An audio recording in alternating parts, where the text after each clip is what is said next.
Hi, I'm Greg Munden from Munden Ventures in Kamloops. Thanks for being interested in our blog articles. Today we're going to cover off a blog called Calling Future Log Haulers.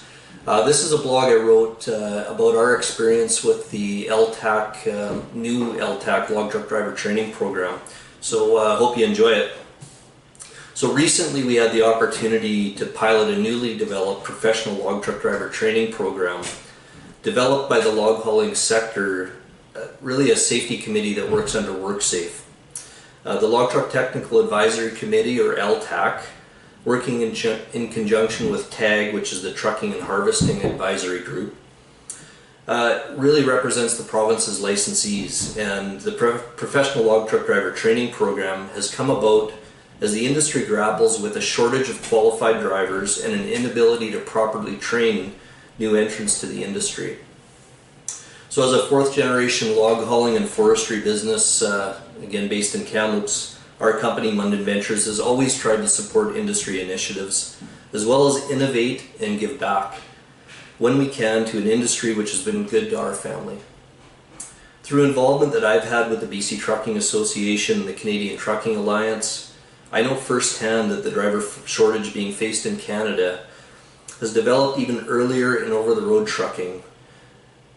It's prevalent in membership of these associations. Unfortunately, it's coming to a log hauling company near you, if it hasn't already. So being asked in the late stages of development of this driver training program was a great opportunity and seemed like a natural fit for me. And then to be presented with the opportunity to offer training and mentorship to a young person looking to become a log hauler using this program was a no-brainer. So this article really chronicles our experiences with the newly minted Professional Log Truck Driver Training Program. So work began on the development of this program more than 2 years ago, and actually goes back about 5 years, by a group of veteran industry professionals. Coming late to the party, I was struck by the passion that this small group had and the countless volunteer hours and work they had done in building something they were really proud of and really hoped the industry would embrace. One of my main takeaways from early involvement with this group was their priority of ensuring that the training standards as they had written them would be maintained, sustainable, and measurable regardless of who delivered them. Their vision to create materials and resources that can be used by educational institutions or industry partnerships or directly by industry on their own makes the program even that much more exciting. Like many log hauling companies in the industry, we like to think we have pretty high standards for landing a job with us. Typically, we require at least 3 years of log hauling experience, a clean end driver's abstract, good references, and a history of loyalty to the previous companies that the applicants worked for. Now, given that we've been in log hauling in BC since 1967, we're relatively well known. Couple that with a low turnover rate and normally not having many positions available at any given time, we're really lucky in normally having positions fill pretty quickly when they come open. That said, virtually all of our hiring simply sees a veteran log hauler being hired from somebody else to come to us, and we're certainly doing nothing to add to the driver pool, and in most cases we're just passing our driver shortage issue on to another business in the industry. So it's no secret that the industry was short an estimated 5,000 professional drivers in BC in 2018, and it's time for a change. Getting involved in the final stages of the LTAC program happened to coincide with one of our owner-operator's sons, Michael, wanting desperately to land a job hauling logs, just like his dad. Fortunately, he already had his Class 1 license and had been driving vac truck sporadically in the past. Previously we would not even have considered hiring a young man like Michael. After all, we're a log hauling business. We're too busy doing what we do to even consider figuring out how to properly train a young person, let alone having the financial or staff resources to entertain such a thing. Having the LTAC program available gave us confidence and the support and resources that we needed to take a chance on Michael. Trish Cohorst, the LTAC program coordinator, quickly arranged a trip to Kamloops to meet and interview Michael and his dad Scott, who would become Michael's mentor, and make sure they were suitable for the program, not to mention that we all understood what we were committing to. During that meeting, Trish explained the basis of the program becoming competency-based. This is not a pass or fail situation, but a measurement of meeting or not yet meeting the required outcomes of the program. The program required that we spend time with Michael covering off all the fundamentals. Everything having to do with log hauling, from safe work procedures, fit for work, hours of service, truck systems, configurations, shop safety, before he ever entered the cab of a truck. One of the really valuable things that the program encouraged us to undertake was having Michael spend time in the shop with one of our Red Seal mechanics. Having unrestricted time to go thoroughly through a truck with a knowledgeable person is often not made available to a driver during the throw them the keys and get them out there style of training that our industry has always been known for and really doing way too much of. Although Michael had spent time around and driving trucks previously, he will tell you that he learned more in those few hours in our shop about the truck and truck systems than he had in the time he had previously spent in the trucking industry. Once we had covered off all the academic pieces of the log hauling industry, we repeated it over the course of the training, including what the LTAC program calls the competency conversation. This piece is literally a conversation that can be led either by a driver mentor or by somebody else helping with the training in your company. And it's designed to have the trainee answer questions about the industry that have been covered during the academic learning pieces. As with all parts of training, reaching competency is the ability to demonstrate the knowledge and skills required by the industry multiple times in a variety of contexts. In this case, the trainee would be expected to successfully answer all of the knowledge questions in the competency conversation 5 times over the period of the training. Having industry mentors willing and able to give their time and pass on their knowledge to the next generation of professional driver is fundamental to the LTAC professional driver training program. As it turns out, taking on the training of his son forced Scott to refamiliarize himself with a lot of things in the industry which he forgot he knew. It also caused him to identify areas he had developed shortcuts in doing his job. Shortcuts that I know most log haulers find over time and seem to get away with until they don't.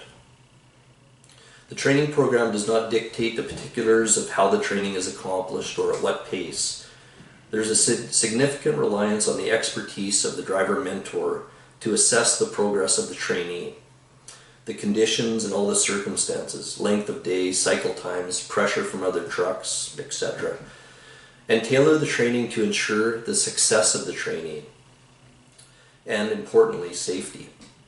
Once again, the mandate is to conduct the training over a period of time and have the trainee demonstrate the outcomes multiple times in a variety of contexts. As you'd expect, Michael's driving training started with simply being a passenger and observing. This gave him a great opportunity to watch his mentor handle a variety of situations, see how the safe work procedures learned in the academic stages of the program are actually put into place. Everything from radio protocol, signage, loading and unloading procedures. Eventually, riding led to empty driving led to loaded driving, and ultimately complete handling of the day, obviously with the mentor's oversight. Both Michael and Scott were required to document their training and submit a regular report to our office, which we shared with BC Forest Safety Council and the LTAC division. This reporting was intended to identify the progress against competency elements, identify gaps to be worked on, and ultimately keep everybody focused on covering all of the required skills and knowledge in the program, and have Michael reach a level of competent. Once Michael could demonstrate to Scott the ability to handle all the various functions of the job a minimum of 5 times in a variety of contexts, Scott said he was ready. Okay, so your mentor says you're ready. Maybe he's just tired of sitting in the passenger seat, right? And then in my mind, the coolest thing about the program, Scott said he was ready, our shop said he was ready, and our operations staff who conducted the competency conversations and academic training said he was ready. So now the BC Forest Safety Council had to say he was ready. Coordinated through Trish, the BC Forest Safety Council arranged for one of their independent driver assessors to travel to Kamloops for Michael's final test, the independent assessment. Thinking back to one of the main goals of the professional log hauler training program that LTAC team developed, the independent assessor is mandated with ensuring that the standards of the program are maintained and met.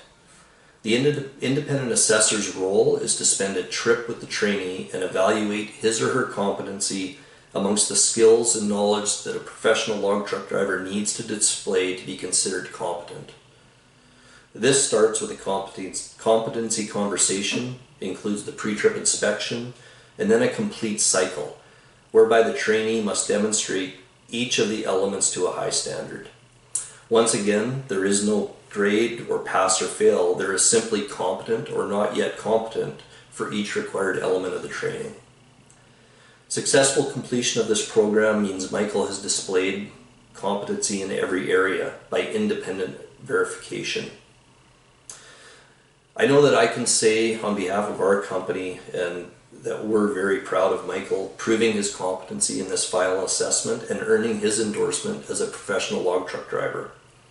This training took approximately 2 months from the time we started mid-October through mid-December, and we saw Michael in the office, truck, or shop every day during that time. The bulk of his training was in the cab. Now, to say that we had our reservations about training a driver, a young person to become a professional driver would be fair. To say that we would be willing to do this during one of the toughest times of year, leading into through fall and into winter, a lot of people would say we were crazy. So Scott could have trained Mike through the summer in dry and relatively safe conditions. We could have restricted him to our easiest runs on the shortest days with the least pressure, but we didn't. Scott's truck stayed on his normal haul in his normal position, hauling his regular loads. Michael saw the true picture of hauling logs, except maybe 30-degree weather and dry conditions in the summer. He experienced a lot of circumstances he will normally encounter in the industry, and he learned a ton in an organized, intentional, and safe way. So how do I convince myself this was a success? I guess time will tell. In the meantime, the best measure is being confident enough to put Michael to work in this industry. When we started the training, we didn't have a position available. As circumstances and chance would have it, an opportunity opened up just as Michael was completing his training. Michael is now part of our regular professional driver team and pulling his weight. I can honestly say that I'm very confident in Michael's abilities and the training that he's received. It's far and away the most comprehensive training that we've ever been a part of in developing a driver. Best of all, we've been able to transition a young, passionate person into the industry without simply passing along our driver shortage problem to another company. I think it's a good first step. I believe it's possible that the endorsement of a professional log truck driver provided through this training program helps to lay the groundwork for a higher regard for this occupation, sort of Red Seal-like. I think it's entirely possible that licensees could begin recognizing and even requiring this designation amongst their log hauling contractor and employee group. After all, eliminating log hauling incidents and accidents remains one of the licensee's highest priorities. This in turn will make it important for companies like mine to attract drivers who either already have or who are prepared to spend the time to get this important endorsement. And if you're a professional driver, aside from making you safer, it makes you even more rare and valuable. Training is serious business. It takes time, resources, and it takes effort from many people. And it's incredibly rewarding. Next time you see Michael or Scott on the road, just ask them. For me, I'm committed to doing my small part in elevating the occupation of the professional log truck driver to what it once was, and should still be. To have the highly skilled and hardworking people driving log trucks respected for the challenging job they do, and to ensure there's a means for attracting, training, and retaining the next generation of professional log haulers safely into the industry. As they say, it takes a village, and I would highly encourage other log hauling businesses in the province to consider training a young person using the LTAC Professional Log Truck Driver Training Program. I believe it will be as rewarding for you as it is for them.